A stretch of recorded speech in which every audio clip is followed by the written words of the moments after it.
Бацхан бурхны хүү Баярбаатар мэдчилж байна. За боловсролын талаар нэг сануулъя да. Би ч одоо байс гэж байгаа л нэг боловсрол ярьдаг юм байгаа.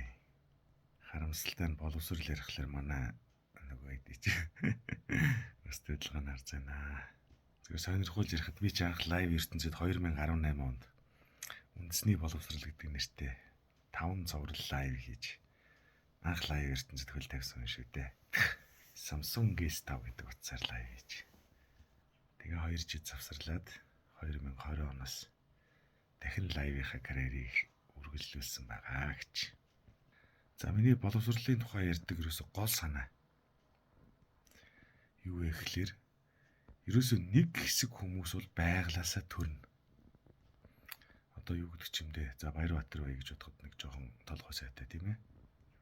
Би бол одоо боловсролтойч боловсралгүйч хилтэй устай юу усгүйч байсан юу ч байсан гэсэн тэгэл амьдрын хаач амьдрын Монголд ч амьдрын Оросд ч амьдрын Хятадд ч амьдрын тийм ээ.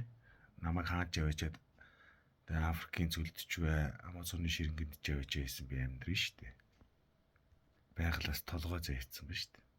За үүнтэй утга нэгэн за сүхөт аврагч байдаг юм уу тийм ээ. Байглаас угаасаа л тийм сайхан спортын бие сэтгэл зүй зайцсан биш толгой дээрх бас. Спортын толгой шүү. Амьдралын толгой болон оюун ухааны толгой биш. Сүхбат аврагыг одоо ёстой л жинхэнэ ялгаа байхгүй тийм ээ. Африкийн цөлд ч бай, Амазоны ширэнгэнд ч бай, Америкт ч хаач явж хайсан гэсэн ямар нэгэн спортын төрлөөр л өндөр амжилт гаргана. Тэр бол тодорхой. Тэгэл боловсралтай боловсралгүй хилтэй устай юу ч байсан гэсэн тэгэл амьдрын гэсэн үг. Чадна. За одоо бас урлагийнхнаас жишээ авъя. Сараагч юм тоглолт болох гэж байгаа гэсэн амжилт хүсье. За манай сарантай ягч шиг дуулдаг бол тийм ээ. Ямар ч боловсралгүй байсан ч бас л сайхан амьдрна. Хаач сайхан амьдрна. Хөдөөж сайхан амьдрна, хоттож сайхан амьдрна. Бойлиг ихэд зүгээр нэг тийм үстэй нэг хаач хамаагүй нэг хүүхдийн найранд очиж дуулаад л тэгэл сайхан амьдарч шít. Өнөөдөр 62 настай төвзөнгэлтэд тоглолтоо их гэвэж чинь тийм ээ. Хаач авч хайсан гэсэн Оросд авч хайж чаддаг тосгонд дуулаад явчихна. Асуудалгүй. Сайхан амьдрна. Боловсрал тэр хүн хэрэггүй. За гэх мэтчлээ одоо манайхан чинь доош нэгээд байгаа юм зайлуул хөрхий. Нийгмийн одоос нэг жоохон доор юм уу дунд давхаргаас лайв чин гарч ирэхлээр эдгээр чи их үзий яддаг юм шүү дээ. Тэгээ нэг дээд төвшнөөс хүн гарч ирэхлээр тоодгүй байлэр. Манайхан өөрсдөө хов хоосон хоёр чихнээс өөр юм байхгүй чинь өөртөө адилхан хүн дээшээ гарч ирэх гээд мацхлаар их үзий ядд юм байна. Манай энэ доочжуулаас жишээ авъя. Жишээ Наба байна. Набад бол бас байглаас юм заяатсан биш тийм ээ. Тий. Тэгээд тэр хүн бол одоо ямар ч боловсрол эритрийн байхгүй. Гэхдээ чиний хажуу сайхан л амьдарч шít. Тийм үстэй. Күлүүгэр зарах гэдэг. Хотоос авгаа авцсан. Тий сайхан амьдарч байгаа үстэй. Чийл намбаг доош нэгээд болохоос чамаас хамаагүй дээр амьдарч байгаа шүү дээ. Өдөр зовлонгоо заваараа нэг минутын бичлэг хийж тавьчаал 100 цаас олчоо сууж байгаа шүү дээ. Чи бол тэгэхэд өдөржин махаа идэж хэдийг болж байна. За улс төрийн салбарыг бас ярий. За ямар ч боловсралгүй харахгүй бүдүүлэг муу сурлагтан байсан тийм ээ. Манай Эб ах байна. Манай Батулга ах байна. Гэх мэтчлэн хүмүүс тэгээд одоо манай Эб ах чинь ямар ч боловсралгүй хүн шүү дээ. Яг нэг хэлэх юм бол тэгж чинь тэр ямар нэг Стэнфорд гэсэн үү? Их сургуульд очисон лекц уншиж яваад байгаа байхгүй тийм байглаасаа заяатсан байна. Төсөөлөн бодох авиасыг тэр хүн заяатсан байна шүү дээ. Тэгээд тэр төсөөлөн бодох авиасаараа амаараа ярьждаг тэгээ гоё. Насаараа тэгээ сайхан амьдар хаач амьдарч шүү дээ. Жинкогч гэсэн хүмүүст оромжлоолаа. Хаач амьдрна. Гэтэ энэ хүмүүсийн муу сайн нь ерөөсөө ярьж байгаа юм биш үү? Тэр гоц авиасыг ярьж байгаа шүү. Манай оонууд ч ойлгохгүй. Тэгэхээр миний энэ боловсролын салбарын гол ярих гэдэг санаа бол нэг хэсэг хүмүүс бол байглаас юу ч төрн заяа. Жирийн хүмүүс. А нэг хэсэг нөхдүүд бол тийм ээ. Бид нар бол гоц авиастай төрнө. Бид нар бол хаач амьдрна. Боловсралтай ч амьдрна, боловсралгүй ч амьдрна, мэрэгжилтэй ч амьдрна, мэрэгжилгүй ч амьдрна, хилтэй ч амьдрна, хилгүй ч амьдрна, дипломтой ч амьдрна, дипломгүй ч амьдрна. Харин жирийн хүмүүс бол яах нь вэ? Амьдрахын тулд заавалчгүй ямар нэгэн мэрэгжил хэрэгтэй. Талхарчин ч байдаг юм уу? Жолооч ч байдаг юм уу? Би хамгийн энгийнээс нь хэлж байгаа шүү.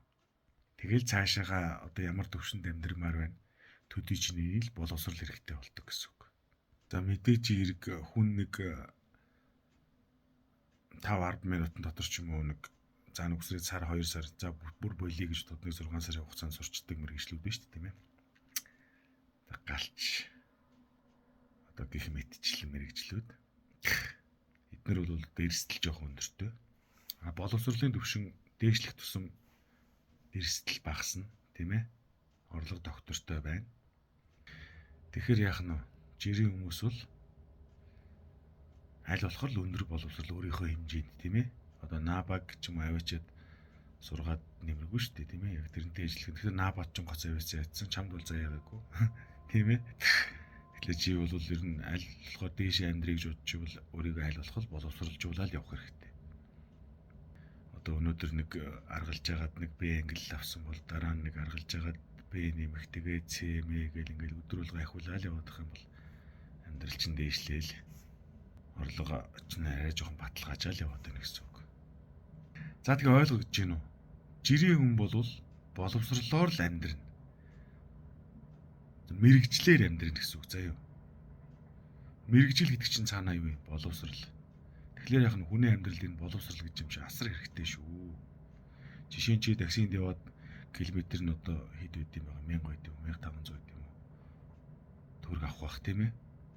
Жогоон англи хэлний юм ингээд сурчих юм бол энэ нисгээс наашаага хүн зөөхөд 150 мянга шүү дээ.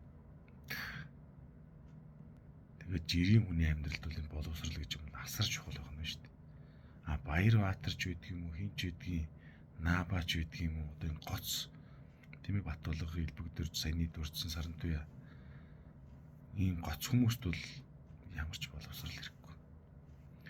Одоо сараа ихч нисгтэр очиод хэрэг хүн зөөнгөө тэгэхэд хилтэйч бай, хилгүүч бай, тий бийч байдаг юм уу, хинч байдаг, Наабач байдаг юм уу, нисгтэр очиод зогсоход хил бас элдв хангаан боловсрал диплом юу ч хэрэггүй. Хүмүүс зүгээр гүйлдээл суuna. Жирийн хүн бол тэр хүнийг татаж авчрахын тулд яах нь боловсрал хэрэгтэй байдаг байна шүү дээ. Бусдаас илүү юм хэрэгтэй байдаг байна. Тэгээ энэ хүмүүс маань яадаг вэ гэхээр нөгөө угаасаа нэг байглаасаа гоц зайцсан хүн байж шүү дээ тийм ээ. Баярбаатар шиг ч юм уу, Батболго шиг ч юм уу, Элбэгдэрч шиг ч юм уу, Сарантуяа шиг, Сүхбат аврах шиг одоо юу гэдэг төрөл төрлийн сайн муу авьяастай байж болно. Муугаараа бас эн чинь авьяас нь тодорно гэж байна. Сайнаараа авьяас нь тодорно гэж байна. Тийм муу сайн намаагүй. Ямар нэгэн байглаас гоц юм зайцсан бол тэгэл тэр хүмүүс бол амьдэрчдэг байх нь шүү дээ.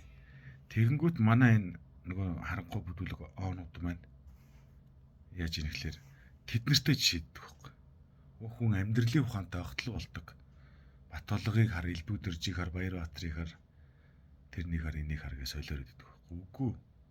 Бид нар бол тустай хүмүүс, онцгой хүмүүс. Харин та бол тийм онцгой юм байхгүй учраас яах нь вэ? Кичих хэрэгтэй, боловсрал хэрэгтэй гэдэг байна шүү дээ. Жирийн хүн амьдрахын тулд жирийн хүний ерөөс алхам тутамд боловсрал хэрэгтэй. Бид нар бол арай тустай. Ийм учраас боловсрал гэж юм бол маш хэрэгтэй юм шүү гэдгийг ойлгоорой. Жирийн хүний ааваас ч илүү, ээжээс ч илүү, одоо өөр юу гэдгийг дотны хүмүүсээс ч илүү боловсрал чамд ханиулна шүү.